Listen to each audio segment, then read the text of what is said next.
Hi everyone, welcome back to our channel. ഇന്ന് നമ്മൾ നോക്കാൻ പോകുന്നത് ക്രിപ്റ്റോ കറൻസികളെ കുറിച്ചാണ്. ബിറ്റ്കോയിൻ, എതറിയം തുടങ്ങി നിരവധി ക്രിപ്റ്റോ കറൻസികളെ കുറിച്ച് നിങ്ങൾ കേട്ടിട്ടുണ്ടാവും.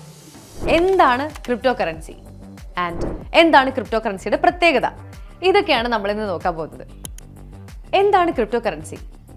ക്രിപ്റ്റോ കറൻസി ഒരു digital or virtual form of കറൻസിയാണ്. ട്രഡീഷണൽ കറൻസികളായ റുപ്പീസ്, ഡോളേഴ്സ് ഓർ യൂറോസ് ഇതിനെയൊക്കെ വെച്ച് നോക്കുമ്പോൾ ക്രിപ്റ്റോ കറൻസികൾ ഡീസെൻട്രലൈസ്ഡ് ആണ്. അതായത് ക്രിപ്റ്റോ കറൻസികൾക്ക് കൺട്രോൾ സിസ്റ്റം ഇല്ല. ഡീസെൻട്രലൈസ്ഡ് ആയ ബ്ലോക്ക് ചെയിൻ പോലുള്ള ടെക്നോളജികൾ ഉപയോഗപ്പെടുത്തിയാണ് ക്രിപ്റ്റോ കറൻസികൾ പ്രവർത്തിക്കുന്നത്. ആൻഡ് ക്രിപ്റ്റോ കറൻസികളുടെ ഫീച്ചേഴ്സ് എന്തൊക്കെയാണെന്നാണ് നമ്മളിന്ന് നോക്കാൻ പോകുന്നത്. ക്രിപ്റ്റോ കറൻസികൾ ഡീസെൻട്രലൈസ്ഡ് ആയ ടെക്നോളജിയിലൂടെയാണ് ഓപ്പറേറ്റ് ചെയ്യുന്നത്. അതായത് ബാങ്ക് പോലെയോ ഗവൺമെന്റ് പോലെയോ കൺട്രോൾ ചെയ്യാൻ ഒരു സെൻട്രൽ അതോറിറ്റി ഇതിനില്ല. കൃത്യമായി ഡേറ്റ വാലിഡേറ്റ് ചെയ്താണ് ട്രാൻസാക്ഷൻ നടത്തുന്നത്.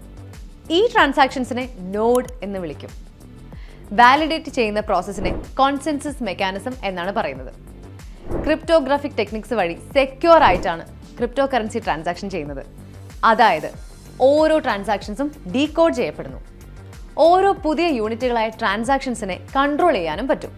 അതുകൊണ്ട് കൗണ്ടർഫീറ്റ്, ഡബിൾ കോയിൻ സ്പെൻഡിങ് തുടങ്ങിയ തിരിമറികൾക്ക് ഇവിടെ സാധ്യതയില്ല. എല്ലാ ട്രാൻസാക്ഷൻസും ഡിജിറ്റലൈസ്ഡ് ആയ പബ്ലിക് ലെഡ്ജറിൽ റെക്കോർഡാവും. ഈ ലെഡ്ജറിനെയാണ് ബ്ലോക്ക് ചെയിൻ എന്ന് പറയുന്നത്. ഈ ലെഡ്ജർ എല്ലാവർക്കും വിസിബിൾ ആയിരിക്കും. എന്ന് വെച്ചാൽ ഇതുവഴിയുള്ള ട്രാൻസാക്ഷൻസ് എല്ലാം ട്രാൻസ്പെറൻറ്റും വെരിഫയബിളും ആണ്. എങ്കിലും ട്രാൻസാക്ഷൻസ് നടത്തുന്നവരുടെ യഥാർത്ഥ ID സുരക്ഷിതമായി സെക്യൂരിറ്റി ഉറപ്പ് നൽകി സൂക്ഷിക്കാൻ പറ്റും. ആൻഡ് ചില ക്രിപ്റ്റോ കറൻസികളുടെ ഉപയോഗം സപ്ലൈ ക്യാപ്ഡ് ആയിരിക്കും. അതായത് ലിമിറ്റഡ് ആയിരിക്കും എന്നർത്ഥം. നമ്പർ ഓഫ് കോയിൻസിന് സപ്ലൈക്ക് ഒരു മാക്സിമം ലിമിറ്റും ഉണ്ട്.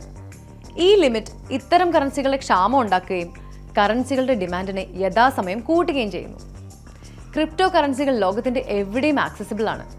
ഇന്റർനാഷണൽ ട്രാൻസാക്ഷൻസിനും ഫൈനാൻഷ്യൽ ഇൻക്ലൂഷൻസിനും, അതായത് പണം ഉപയോഗപ്പെടുത്തുന്ന രീതിക്ക് ഒരു പവർഫുൾ ടൂളായി മാറിയിരിക്കുന്നു. ഇനി നമ്മൾ നോക്കാൻ പോകുന്നത് വിവിധ ക്രിപ്റ്റോ കറൻസികൾ ഏതെല്ലാം ആണെന്നാണ്. ആദ്യത്തേത് ബിറ്റ്കോയിൻ ആണ്. ഏറ്റവും പോപ്പുലറായ ക്രിപ്റ്റോ കറൻസിയാണ് ബിറ്റ്കോയിൻ. ഇൻവിസിബിളായ സതോഷി നക്കമോട്ടോ എന്ന വ്യക്തിയോ ഗ്രൂപ്പോ ആണ് ഈ കറൻസിയെ ക്രിയേറ്റ് ചെയ്തത്. ഇതിനെ ഡിജിറ്റൽ ഗോൾഡ് എന്നും വിളിക്കാറുണ്ട്. ബിറ്റ്കോയിനെ ട്രാൻസാക്ഷൻ സ്റ്റോർ ഓഫ് വാല്യൂ ആയും മീഡിയം ഓഫ് എക്സ്ചേഞ്ച് ആയും കണക്കാക്കപ്പെടുന്നു. ഇനി രണ്ടാമത്തേതാണ് എതറിയം. 2015 ഈ കറൻസി ലോഞ്ച് ചെയ്തത്. എതറിയമാണ് സ്മാർട്ട് കോൺട്രാക്ട് ഇൻട്രൊഡ്യൂസ് ചെയ്തത്. സെൽഫ് എക്സിക്യൂട്ട് ആകുന്ന കോഡുകളായി എഴുതപ്പെട്ട ടേംസ് ആൻഡ് കണ്ടീഷൻസ് ഉൾപ്പെടുന്നതാണ് ഈ കോൺട്രാക്ട്.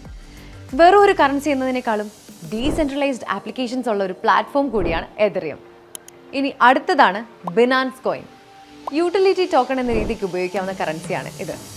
ട്രേഡിംഗ് ഫീ, ടോക്കൺ സെയിൽസ് അങ്ങനെയുള്ള കാര്യങ്ങൾക്ക് ഇത് ഉപയോഗിക്കാം. ഇനി നാലാമത്തേതാണ് റിപ്പിൾ. ഫാസ്റ്റ് ആയിട്ടും ലോ കോസ്റ്റിലും ട്രാൻസാക്ഷൻസ് നടത്താൻ പറ്റുന്ന ഒരു കറൻസിയാണ് റിപ്പിൾ.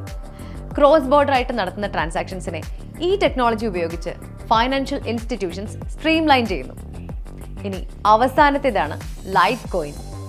ഇതൊരു ഡീസെൻട്രലൈസ്ഡ് ഓൺലൈൻ ക്രിപ്റ്റോ കറൻസിയാണ്.